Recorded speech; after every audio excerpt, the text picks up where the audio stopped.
Agora si propone nel territorio padovano a persone e cittadini sani e longevi che hanno voglia di rimettersi in gioco. L'associazione Agorà proviene dai percorsi Terza Età Protagonista e ha l'obiettivo principale di promuovere una nuova forma di cultura sociale che veda l'anziano come protagonista attivo e quindi come una risorsa per la comunità tutta.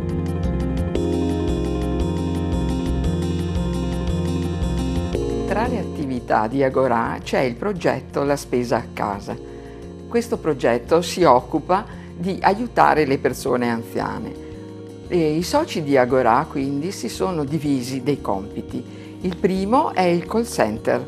Il call center serve per prendere le telefonate di queste persone che non sono capaci di portarsi a casa la spesa.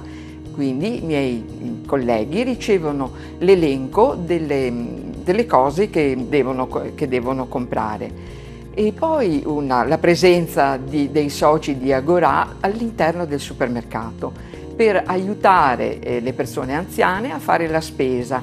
Tutto questo fa parte di un progetto di educazione alla salute e viene da noi predisposto in due modi: con la consegna dei dépliant fatti da una nostra socia all'interno del supermercato e con incontri regolari che vengono fatti nel quartiere.